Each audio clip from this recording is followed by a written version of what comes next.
नमस्कार, स्वागत है आपका। मैं हूं आपके साथ सुमित झा। बॉलीवुड के चमकते सितारों में से एक सुशांत सिंह राजपूत ने मुंबई में अपने घर में खुदकुशी कर ली। उन्होंने फांसी लगाकर आत्महत्या कर ली। टीवी सीरियल से करियर की शुरुआत करने वाले सुशांत सिंह राजपूत लगातार आगे बढ़ते गए। एक के बाद एक कई फिल्मों में काम किया, जिनमें सबसे चर्चित रही महेंद्र सिंह धोनी की biopic Dhoni the untold story. इसके अलावा उन्होंने कई और सफल फिल्मों में काम किया। सुशांत सिंह राजपूत मूल रूप से बिहार के पूर्णिया के रहने वाले थे और उनका परिवार पटना में रहता है। उनकी स्कूली पढ़ाई भी पटना में हुई थी।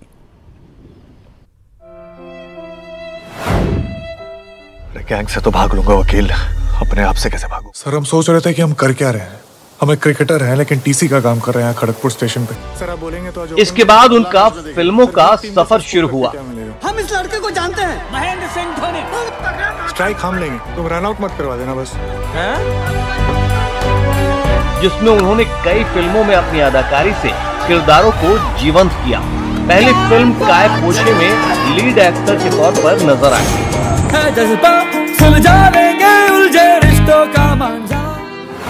काय पोछे फिल्म के लिए उन्हें बेस्ट मेल डेब्यू अवार्ड भी मिला। इसके बाद सुशांत फिल्म शुद्ध देसी रोमांस में वानी कपूर और परिणीति चोपड़ा के साथ दिखे। मेरे बॉयफ्रेंड बनोगे? बॉयफ्रेंड बनोगे? और फिर क्रिकेटर महेंद्र सिंह धोनी की बायोग्राफिक फिल्म में काम किया। धोनी की बायोपिक सुशांत के करियर की पहली फिल्म थी, जिसने बॉक्स ऑफिस पर 100 करोड़ का कलेक्शन किया था। धोनी कोई तेंदुलकर है? आमिर खान की फिल्म पीके में भी सुशांत की एक्टिंग की लोगों ने खूब सराहना की। सुशांत इसके अलावा सोन चिड़िया और छिछोरी जैसी फिल्मों में नजर आ चुके थे। उनकी आखिरी फिल्म केदारनाथ थी, जिसमें वे सारा अली खान के साथ दिखे थे। सुशांत की अपकमिंग फिल्म कीजी और मैनी थी। इस फिल्म का कुछ वक्त पहले फर्स्ट लुक भी रिलीज हुआ था। अब सुशांत के नहीं होने पर उनके परिजनों के साथ ही उनके फैंस गमजदा हैं और उन्हें याद कर रहे हैं। Bureau report, news 18 network. Bollywood actor Sushant Singh Rajput के निधन से बॉलीवुड सदमे में है। 34 साल के सुशांत ने आत्महत्या कर ली है। वे न केवल एक बेहतरीन एक्टर थे, बल्कि उनकी ब्रह्मांड से जुड़े रहस्यों में गहरी दिलचस्पी थी। यही कारण है कि उन्होंने अपने घर में एक एडवांस टेलीस्कोप भी रखा हुआ था।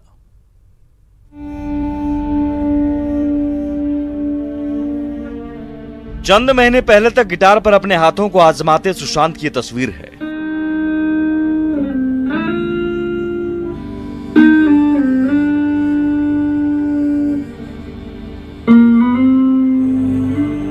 इस तस्वीर को या फिर कि उनकी ब्रह्मांड और विज्ञान से जुड़े रहस्यों में गहरी दिलचस्पी थी, जिसका तस्दीक करता है उनका ये ट्विटर अकाउंट, जिसमें प्रोफाइल पर उन्होंने लिखा था photon in a double slit. ये लाइन विज्ञान के फलसफे पर ही आधारित था। दरअसल photon in a double slit एक मशहूर प्रयोग से संबंधित है, जिससे प्रकाश और अणुओं के दोहरे स्वभाव का पता चलता है। शायद विज्ञान के इसी फलसफे के मुताबिक था सुशांत का व्यक्तित्व, जो बाहर से शांत था लेकिन अंदर से किसी गम या दुख को लेकर शायद अशांत। सुशांत एस्ट्रोफिजिक्स और तारों की दुनिया में काफी दिलचस्पी रखते थे, जिसकी तस्दीक करती है भारी भरकम टेलीस्कोप के साथ आसमान को निहारते सुशांत की यह तस्वीर। सुशांत का यह विज्ञान प्रेम ही था कि उन्होंने LX 600 नाम का टेलीस्कोप खरीदा था। इस टेलीस्कोप को दुनिया के सबसे एडवांस टेलीस्कोप में से एक माना जाता है। इस टेलीस्कोप को एस्ट्रोफोटोग्राफी के क्षेत्र में एक बड़ा कदम माना जाता रहा है। सुशांत ने अपने इस टेलीस्कोप को अपने सी फेसिंग घर के बाहर लगाया हुआ था और इसके सहारे वे शनि ग्रह के छल्ले तक देख सकते थे। सुशांत के पास थ्योरेटिकल फिजिक्स की लगभग 125 किताबें थीं और वे हमेशा से ही ब्लैक होल और वार्म होल से जुड़ी थ्योरीज को लेकर काफी पैशनेट रहे थे। वैसे भी सुशांत ने इंजीनियरिंग की पढ़ाई बीच में ही छोड़कर एक्टिंग को अपना करियर के रूप में चुना था। उन्होंने फिजिक्स का नेशनल ओलंपियाड भी जीता था, लेकिन मैकेनिकल इंजीनियरिंग की पढ़ाई छोड़ने के बाद भी उन्होंने विज्ञान से खुद को अलग नहीं किया था। आसमान को करीब से निहारने का शौक रखने वाले सुशांत आज खुद कहीं आसमां में खो गए हैं। Bureau report, news 18। बॉलीवुड अभिनेता सुशांत सिंह राजपूत का शव पटना नहीं लाया जाएगा। मुंबई में ही शव का अंतिम संस्कार किया जाएगा। सुशांत के पिता फिलहाल पटना में है। सुशांत के भाई और बीजेपी विधायक नीरज कुमार बबलू थोड़ी देर में देर रात पटना पहुंचे और मुंबई में अंतिम संस्कार की बात बताई। बेटे सुशांत के अंतिम संस्कार के लिए उनके पिता आज 11 बजे मुंबई के लिए रवाना होंगे।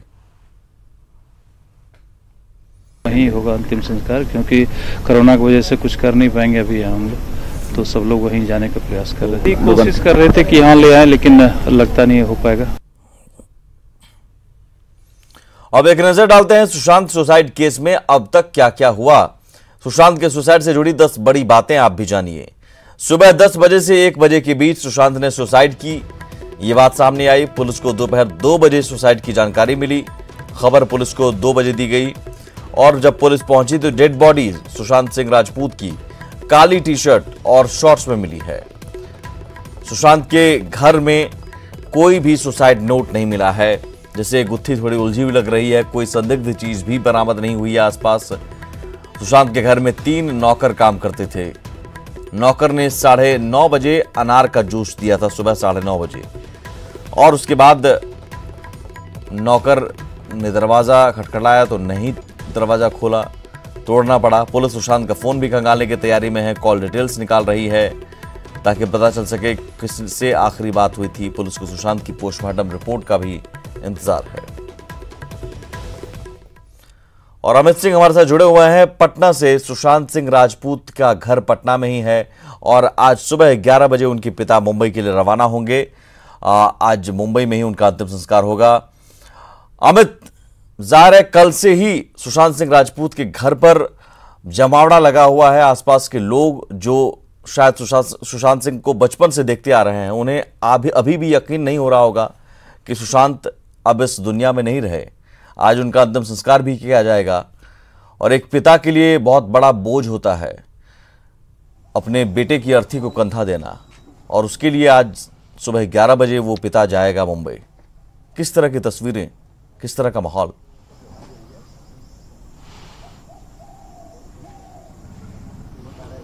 शोभित, आपने सही कहा कि बहुत कष्ट होता है, बहुत कठिन वो समय होता है जब पिता के कंधे पर जवान बेटा को अंतिम संस्कार के लिए सारे काम करने होते हैं।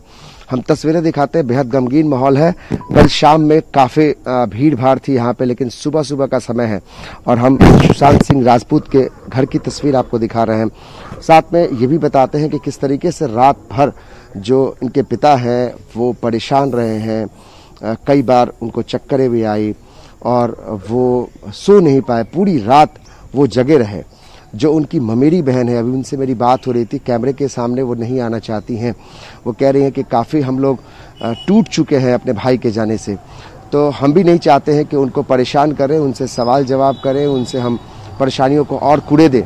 और उनकी बहन बता रही थी कि रात भर मामा जी उनके, यानी कि सुशांत सिंह राजपूत के जो पिताजी हैं, वो रात भर सो नहीं पाए हैं और अब वो तैयारी कर रहे हैं कि अब निकलेंगे। 11 बजे का समय है कि 11:20 बजे की फ़्लाइट है मुंबई के लिए, जो पहली फ़्लाइट है। जो जानकारी नीरज कुमार बबलू, जो बड़े भाई हैं रिश्ते में, बड़े पापा के लड़के बताए जाते हैं, उन्होंने ये जानकारी न्यूज़ 18 को दी थी।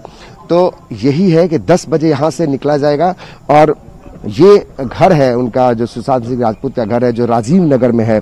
और यहाँ पे काफ़ी भीड़ भाड़ था सुमित कल शाम में। हमने कई उनके दोस्तों से बात की थी जिन्होंने संत कैरेंस स्कूल में पढ़ाई की, पटना के गोला रोड में सुशांत सिंह राजपूत ने वहाँ 10वीं पास की।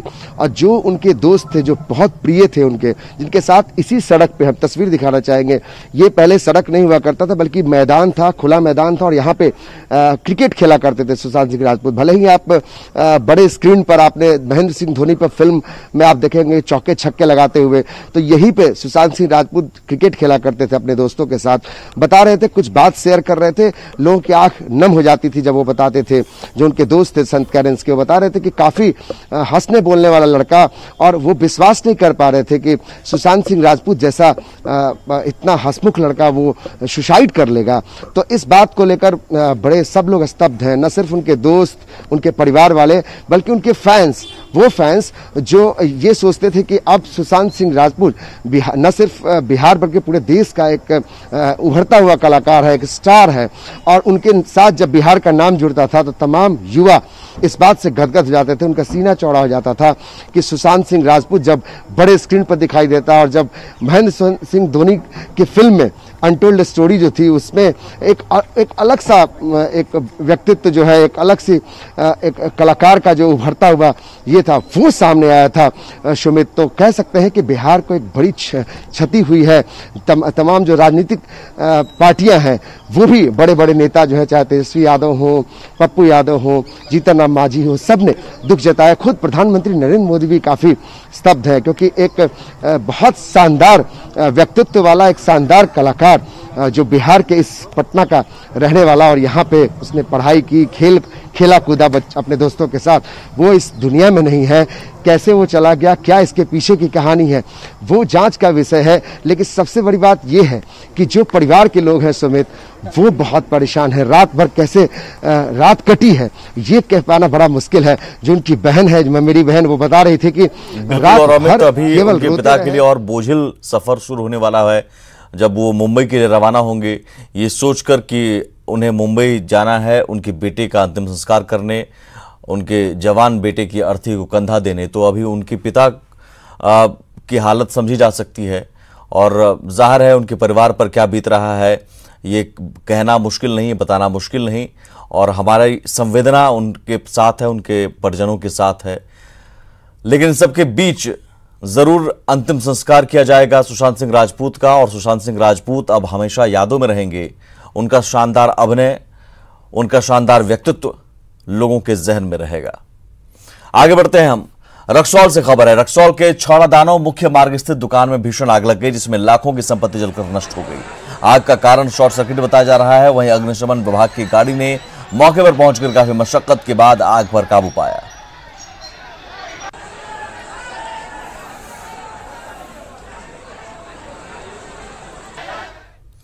कोरोना काल में कैमूर में अनोखी शादी का मामला सामने आया है। सोशल मीडिया से प्यार परवान चढ़ा और फिर मिलना जुलना शुरू हुआ।